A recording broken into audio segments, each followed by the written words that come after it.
Chris Wallace's presentation. As you can see on the agenda, she's a professor at the University of Canberra and was the lead researcher for a group that was a fantastic group in the University of Canberra, but unfortunately, due to financial constraints, that little group doesn't exist anymore. But their first report that they did, Thriving Canberra, a better and fairer utilisation of community facilities, facility zone land, I thought was a great start for that group. And one day I hope that group comes back together again and does some more fantastic research into the community needs and the future, thinking strategically about what the community needs into the future.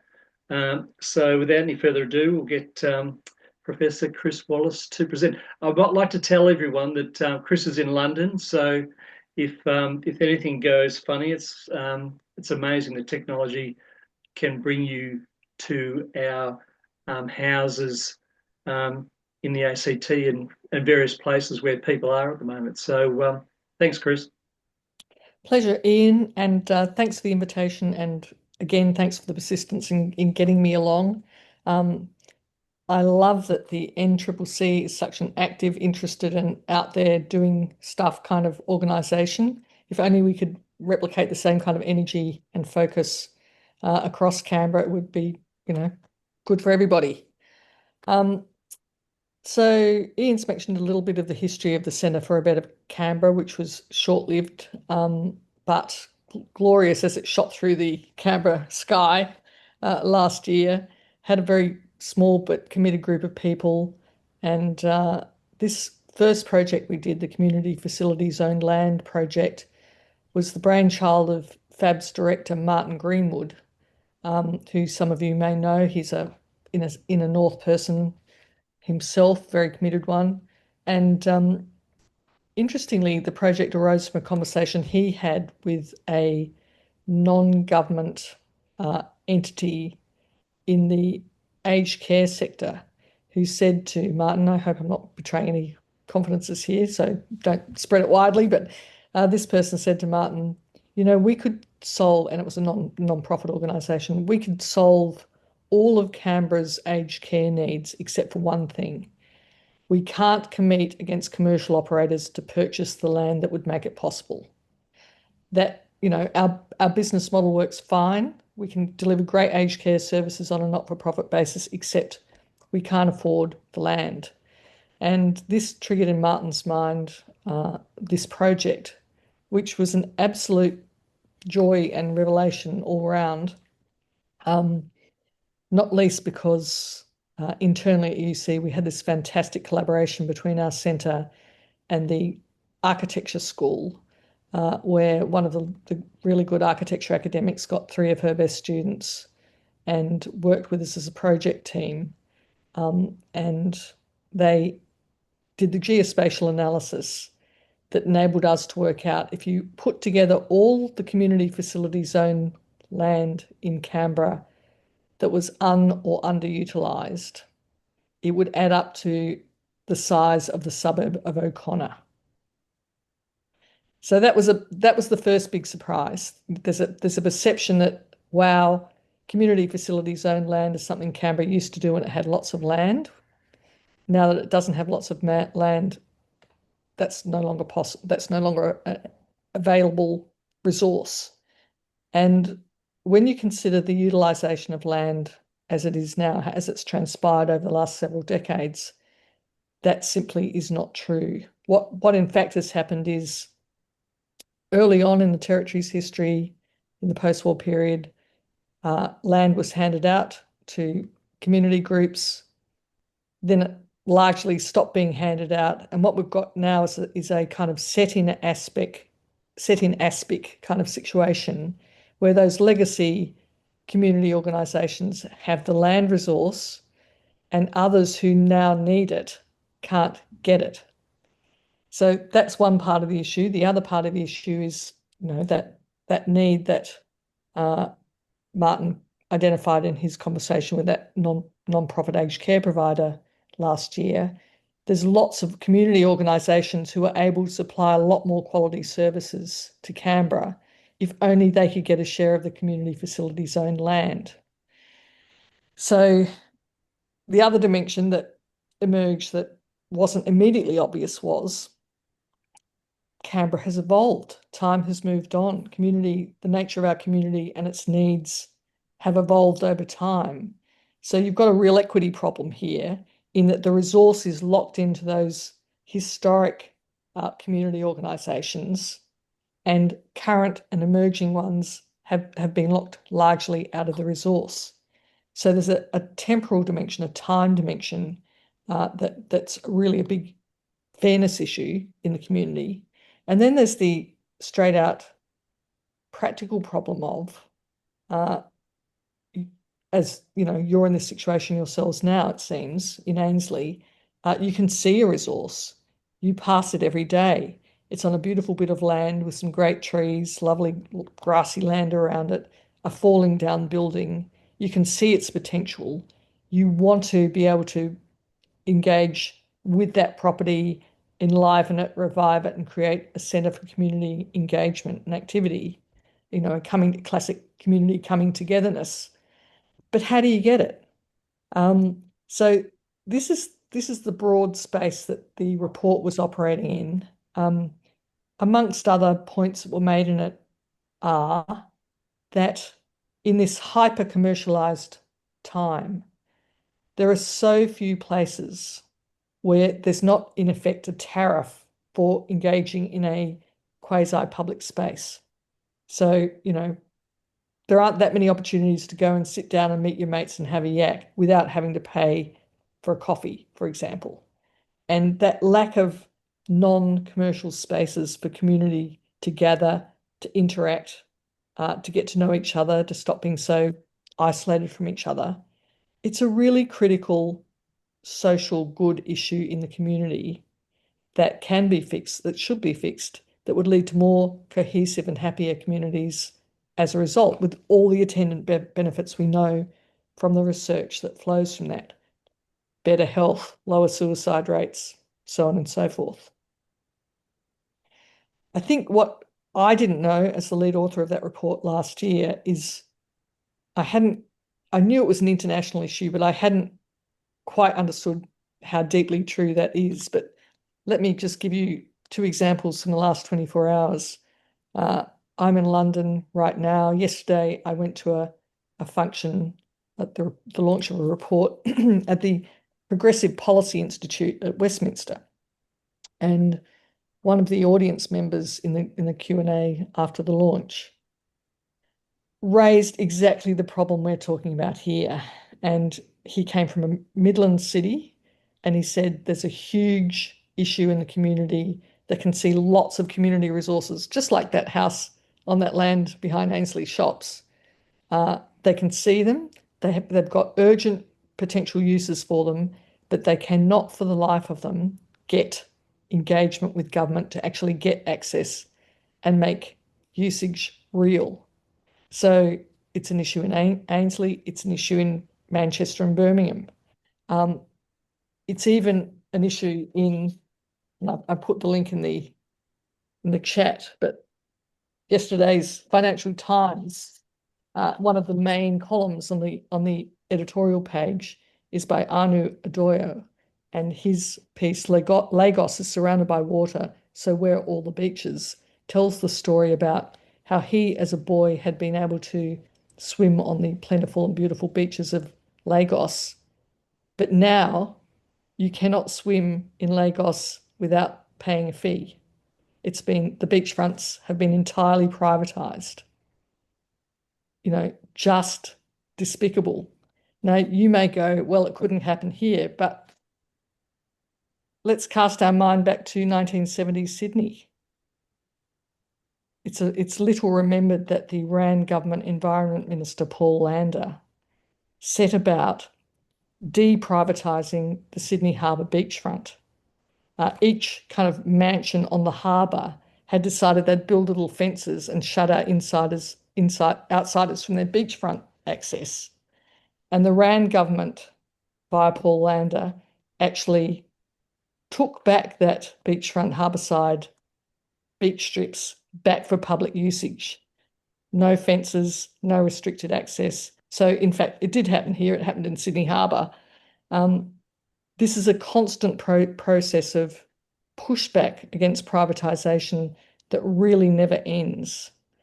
And one of the encouraging things about that CFZ report we did last year is that government was really interested in it, because members of the government, members of the Assembly generally, uh, members of the ACT bureaucracy, they too, like the rest of us, live in the Canberra community. They drive past all these legacy CFZ grants, which typically have a small falling down building, perhaps a bit of a car park, and otherwise a big expanse of usually weed-covered land. So we know there's a need. We know there's an immense potential resource. If our entity hadn't been shut down through funding cuts, we would be advocating within the ACT government now to go, well, what do we do with this? How do we progress it? Because I gather with the Ainslie example, there's maybe potential health sector interest in the property. There's the petition going with you, or one of your members, I think, is involved in that petition to claim it for community use. There's the complicated issue of the money, right? That property in Ainslie is now not fit for habitation. There are questions of, is it structurally savable, or would it be, is there a better solution? Would it be better to save the money on kind of renovating something that's essentially unsafe and unsavable? Would it be better to demolish it and try and get assistance from government to build a new facility for community use?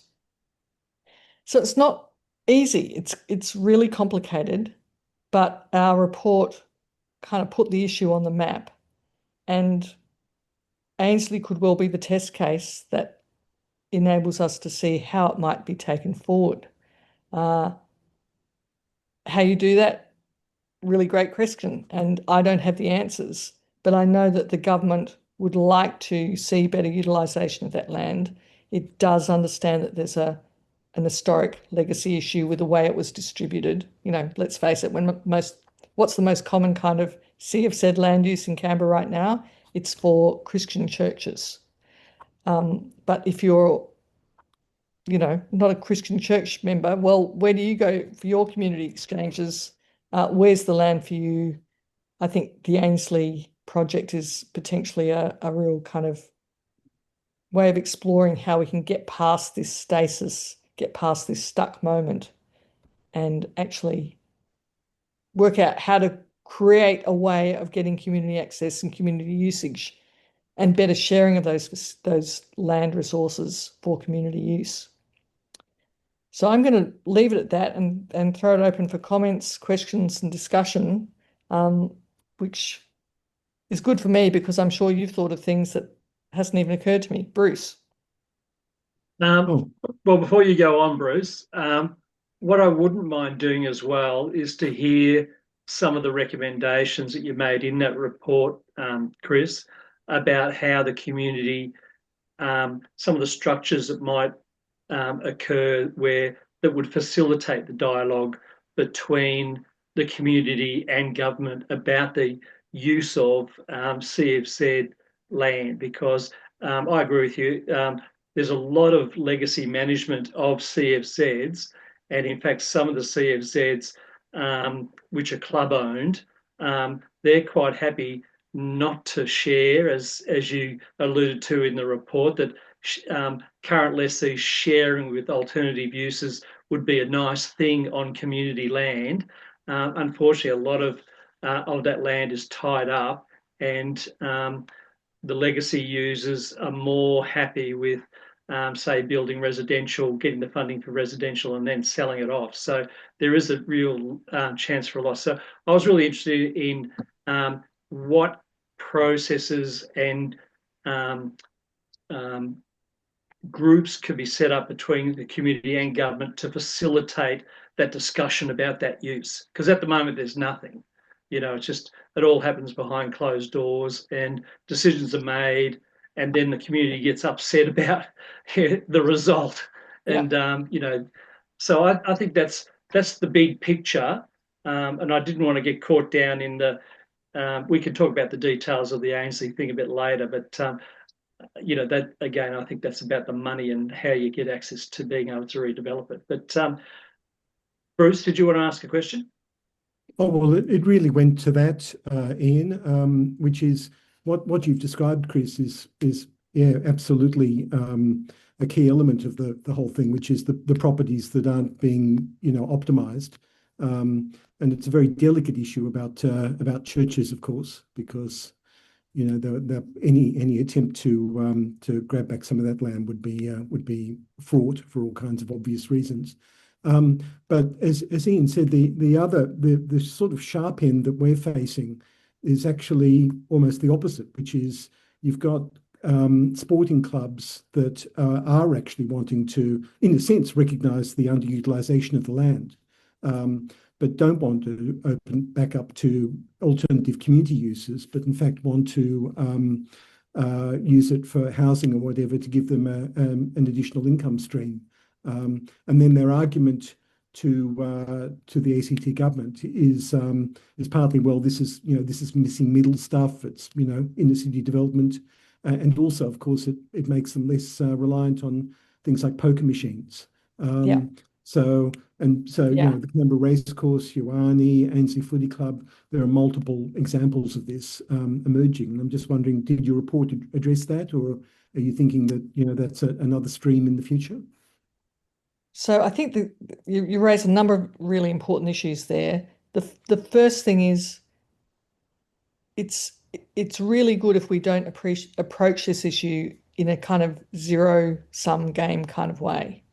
It is true that there are some holders of CFZ land that don't want to share and that only want to do commercial kind of developments to create income streams. But in our discussions, it was really fascinating that there are many that do want to share, that are willing to share, that don't just want to do it for commercial gain, but they don't know how to do it. They don't have the resources to do kind of work up options. They don't know how to find people, just going back to the Ainsley example, but taking that specific property out. There could be other community facilities owned land holders in your area that would really like to animate and activate their underutilized site in conjunction with other community groups, but have absolutely no idea how to find them. So there's this kind of mismatch. Um, I was, as I was doing the report, and I'm old, so I don't use dating apps, and I'm happily married, but you kind of need a Tinder for people with land on the one hand and people who want to use it on the other that can help people find each other, because I think there's a surprising number of entities who would be open to it. Now, that would not be a sufficient solution, by the way, if we could have a CFZ Tinder. Um, and the reason is there are some emergent needs and some legacy landholders that just would not be acceptable to each other. I don't need to go into specific examples, but use your imagination. That's where government needs to have oversight over how the resource is being distributed to make sure that, because of the nature and philosophies of the original CFZ legacy resource holders, that they don't lock out new and emergent needs groups who deserve to get a share. So there are various ways of doing that. Um, of course, one of the great things about the ACT is the government owns all the land. It's all leasehold. Ultimately, they're in control. One proposal in the report, one option, it's only an option, would be to do something like creating a community land trust, either uh, over specific pieces of land, or the government saying we're putting all the CFZ land in a community land trust. That way it will be preserved exclusively for community use and benefit, not privatised, not sold off to private developers. and for the government to just keep an eye on, making sure that emergent groups do get their fair share. That's not the only way of doing it, but a community land trust model is one option. Now, that's an unfamiliar concept in Canberra. It's a pretty novel concept worldwide. It's done a bit in North America. It's very elastic. You can kind of, do it in various ways, but the essence of it is a community land trust would explicitly preserve the CFZ land for community use and defend it against, God help us, the kind of Lagos-style situation from all the beaches being privatised. And given the relentless commercialisation pressures, that may in fact be a really good route to go down. Leon. Yeah. Your paper is based on the presumption that a piece of land that's community facility zoned is better utilised if it has a building on it. Now, we have a little park down my street, which is a good place to take my granddaughter for a play on the playground equipment and look at the community library and sit under the trees. Up at the Downer shops, we have 2 ovals, which are fairly well used. Just across the road up and up a bit further, we have the Downer playing fields. I am not convinced that it would be better for the community to put buildings on those community facilities zoned lands. Completely agree. And it is absolutely not the presumption of the report that you have to build buildings. And in fact, we excluded all ovals and school property, for example, from our calculations. I think, we love our open green spaces in Canberra. This report is really more focused on the driving down the street and coming across the 1950s or 60s church hall or community group hall on a big bit of land,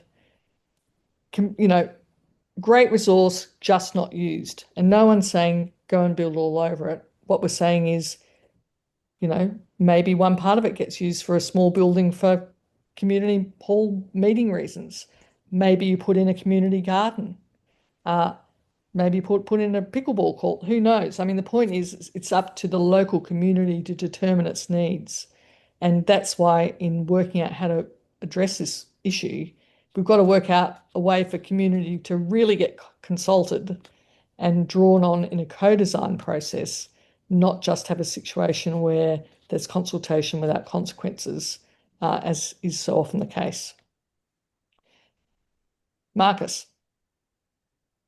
Yeah, thanks. I think you probably touched on most of the issues that I was going to raise, but just to sort of flesh that out a bit more. I mean, the areas that I'm aware of are things like the Braddon Bowling Club that is on as far as I'm aware, community facilities zone land, and that was deconcessionalised, sold off so it can be sold off to a property developer. The property developer just demolished the site, and it's been sitting there as a weed patch for a number of years. The property developer came up with a plan to put a big 4 or 5-story hotel on the site.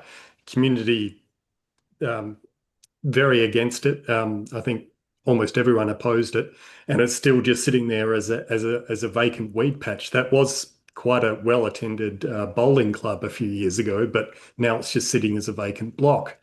Now, that I think is an example of how some of this, well, exactly how not to do it.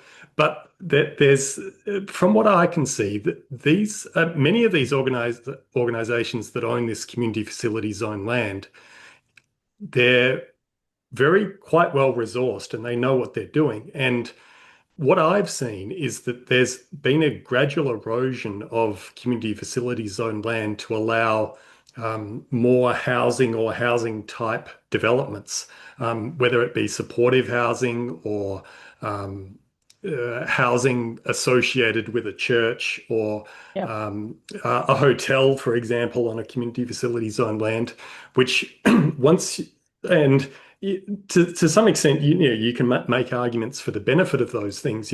Supportive housing is a good thing. Maybe housing associated with a church is a good thing. But then it's a very short step to say, well, this is already housing, so how about we just subdivide this off and rezone it as housing?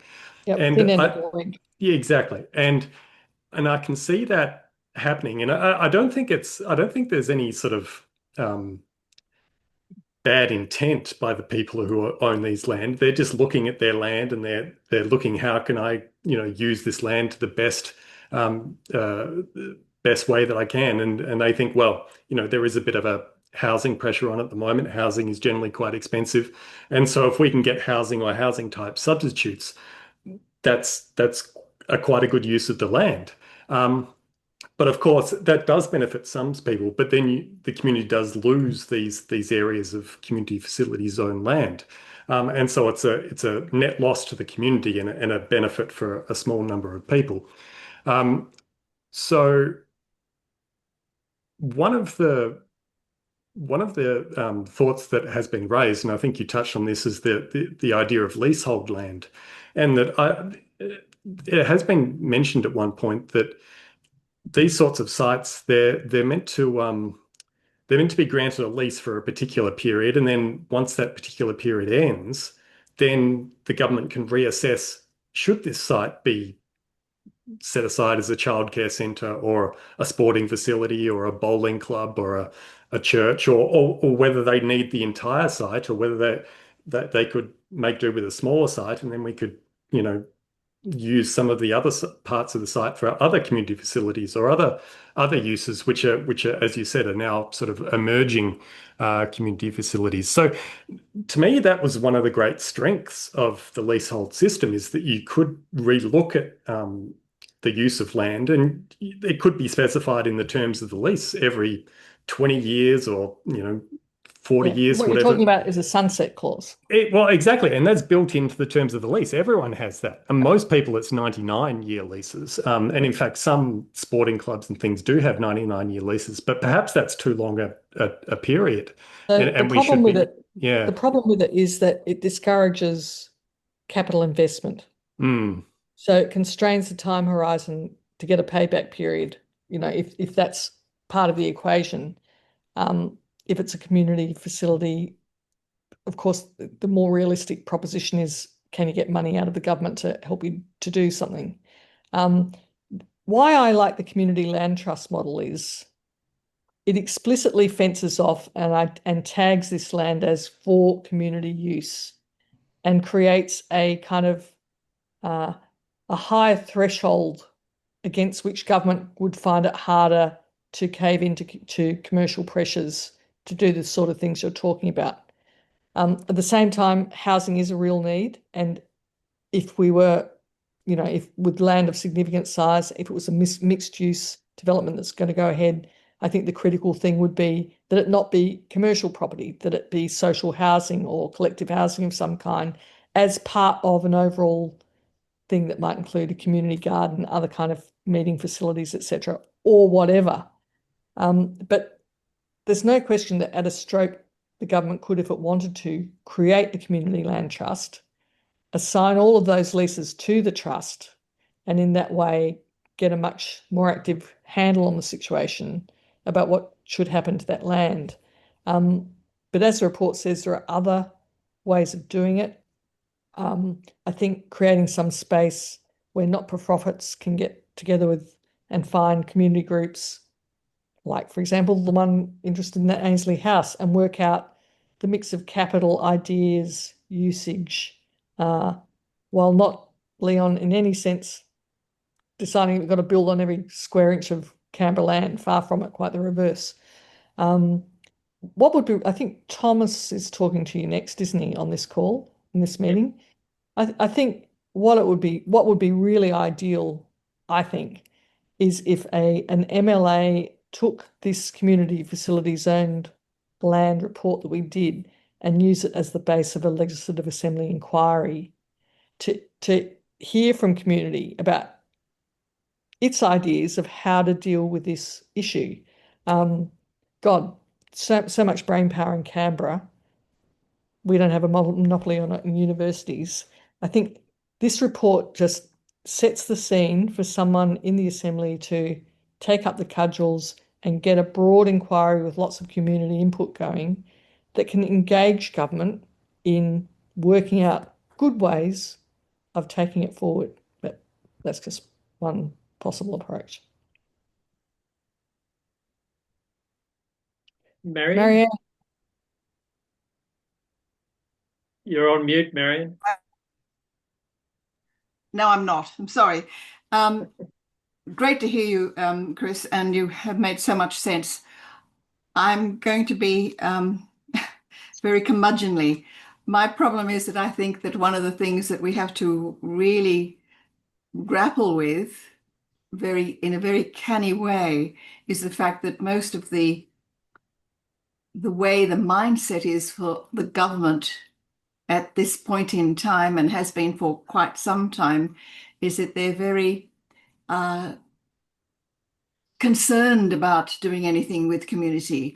When you look at engagement and consultation processes, they're often really predetermined. I get the feeling that there's a great unease to actually listen to what the community really wants, and how you persuade government like the one we have at the moment, and as I said, the ones before that, when you go back through till the 1990s, even with an archive that we're working on here, there's so much concern about people who are living in Canberra that the government is not listening to what the community is really concerned about in terms of well-being and all those kinds of things, recreation, let alone getting together in a social situation. I think we'd have probably a bit of a hurdle to climb to get the government on side with this fantastic idea. Have you got any suggestions? Well, I'm an optimist, and I find that you can, and I'm an historian, so I'm very familiar with how life works, which is for long periods things can seem quite fallow, and then you'll get a burst of activity quite unexpectedly because someone's kept persisting, and suddenly the right kind of group of people and ideas come together, and something really great happens. Why am I in the UK? I'm giving a paper tomorrow at Cambridge on the extraordinary achievement of ACT 100% net renewable electricity and how that came about. A story almost no one knows, that every jurisdiction in the world needs to know, as far as I'm concerned, and can benefit from. I mean, it's completely world-beating, unheralded here. I mean, unheralded at home, unknown outside it. And that was an amazing thing that, it was the right moment, the right people who thought of the right process, and great things happened. So I strongly take your point, but I think I'm optimistic on this. I sensed in the government and in the upper echelons of the bureaucracy there was real interest. I don't underestimate the point you make. I think it takes great confidence to really listen to community, because sometimes it's uncomfortable, right? But I wouldn't rule out it happening.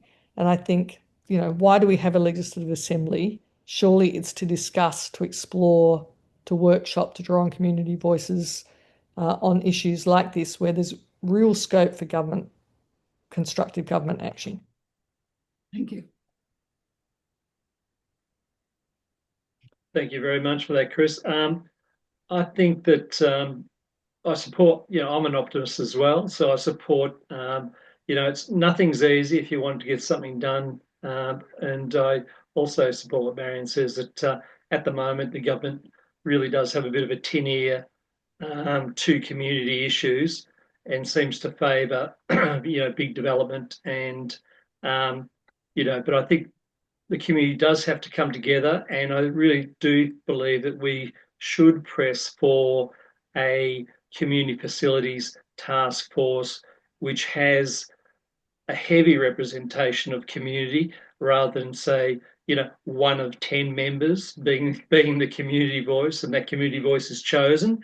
I think it would be really good to have a group of community, maybe the peaks from all the different areas across Canberra, to get in amongst this. How do we protect community facilities land from loss and commercialisation?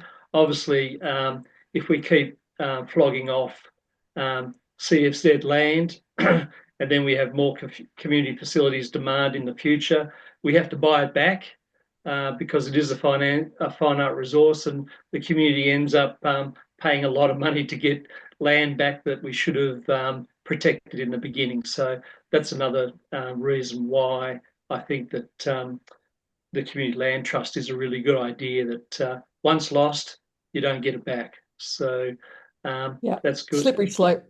It is a very slippery slope, and we seem to be sliding down it pretty fast at the moment. So that's a great idea, and I think we should take it up with the MLAs to really think about this. I know there is a housing crisis, but we can't throw the baby out with the bathwater on this one. Does anyone else have a question for Chris? Because I'm sure she'll actually take questions. If people send them in as well, we can pass them on to Chris as well after the meeting. We've got a question from Jean. Yeah, I just had a first of all, thanks, Chris. That was really interesting, and it's a really good issue to raise.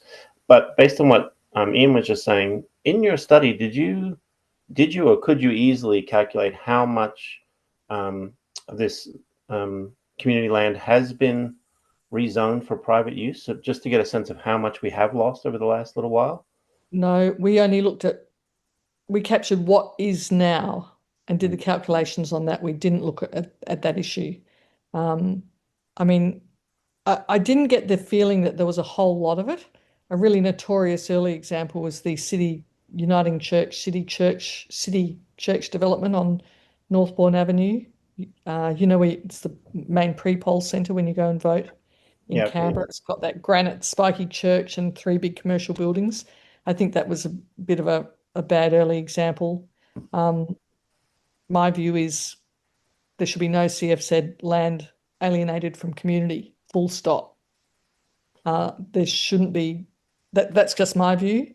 Others in the course of the report were entertaining quite reasonable possible models that say in a mixed use development, 20% of it could be reserved for some sort of revenue generating entity that then supported via its cash flow the rest of what was going on that site. There's a million ways to slice and dice it.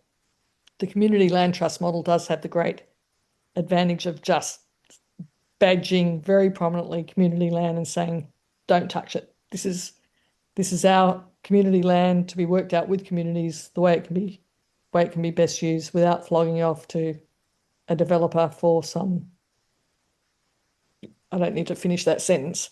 But I mean, it just goes to show we've kind of come up with the sourdough starter, if you like, with this report, but it's going to take either the Assembly or government or a group in the community to actually get together and create its own task force to create the thought to take it to government and begin pressing, because it's really important. It's really urgent to get the kind of Canberra we need and want.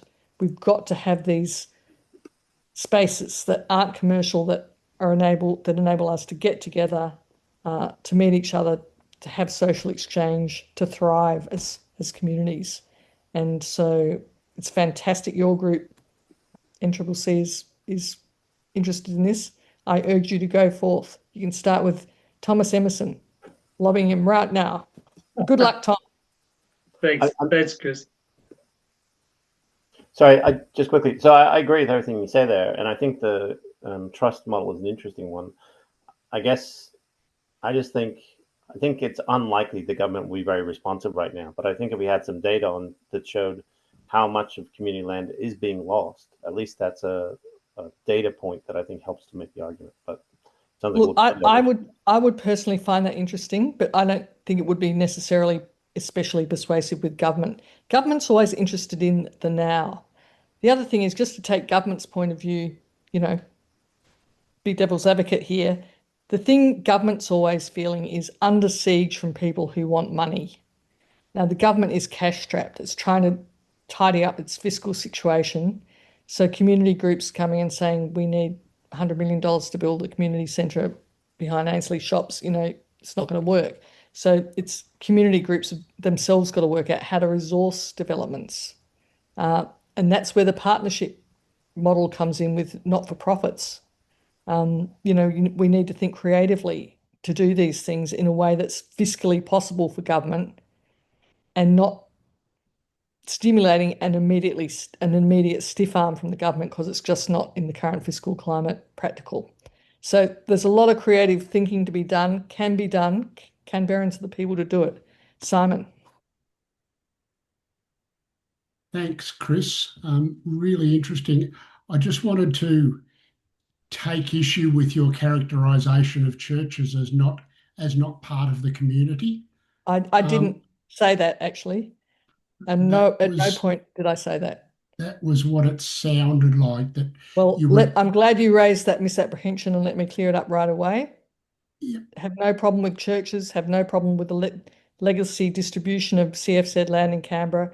But as the report points out, it takes I think from memory, the example of the local Nepalese community. Oh no, the local Bhutanese community is. There's a very large Bhutanese community in a couple of parts of Canberra that supply a lot of really important workers in our economy, doing some of the really tough jobs. They want somewhere to worship. They're in a situation because they can't get a share of CFZ land. They're in a situation where they have to rent somewhere to worship.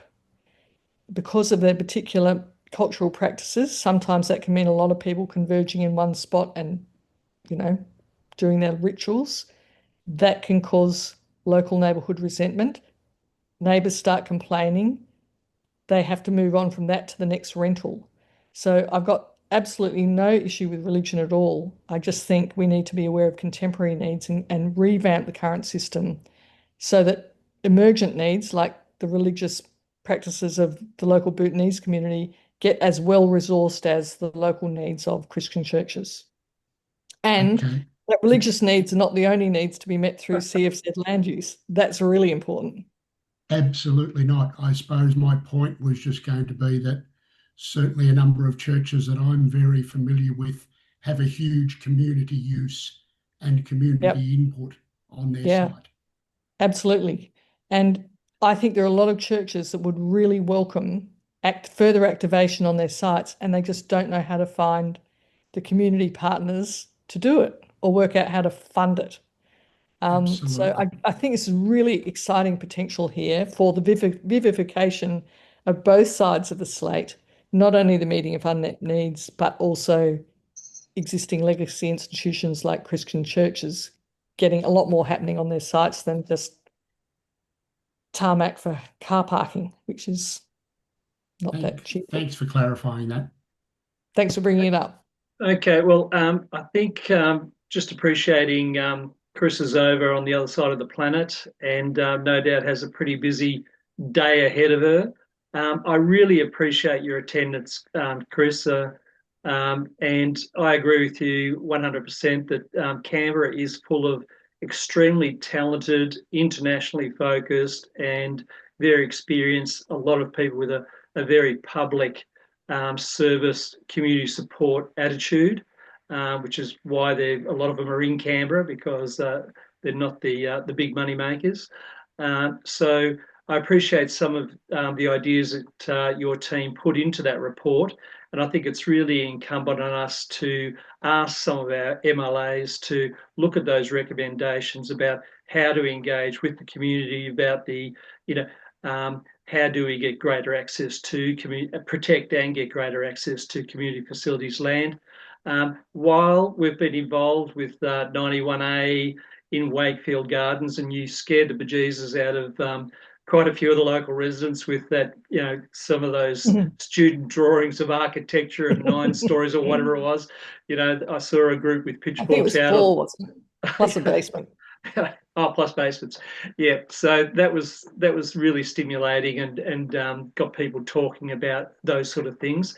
And I'm hoping Thomas Emerson has joined the group, and I think your views about a community facilities task force and a land, what do we call it? A land trust for community facilities. Community land trust. Yeah. I think they're just great ideas worth exploring. And I also pick up the vibe of a lot of people here in saying, well, really, there's got to be a lot better engagement in the use of those sites by the broader community and for those who are interested in doing stuff. I must have got 15 different groups stimulated by your drawing on what was going to happen at 91A. from the weavers and quilters right through to the Ainsley Urban Garden Group, all saying that they really love that block of land and would really like to participate, including having a community centre there, which is where you can meet without having to pay a fee to sit around and enjoy others' company. So thanks again, Chris. Fantastic. Pleasure. I really appreciate I'd love to stay in touch about what you how you end up pursuing it. I go just as a farewell point. One of the important things from the community side, I think, is not coming up with an idea and then getting disappointed and furious if it doesn't happen exactly the way it's desired. These things are problem-solving issues. And so if first you don't succeed, how do you jungle gym your way to making it work and happen? If not in that exact form or that exact spot, somewhere proximate. I went to a talk several years ago at the Library of Congress by Drew Faust Gilpin, who had until recently, been the head of Harvard. This is several years ago. And she had this kind of car parking concept that you come up with your ideal, like your ideal car parking spot, and you drive your car straight there. And if you can't park there, well, you circle out and park in the closest spot. And then over time, you can work towards that ideal. So be imaginative, be problem solving, go get them. All strength to your arm. Cheers. Thanks for that very pragmatic and peaceful approach to how we do things. So thanks, Chris. Break a leg. Okay.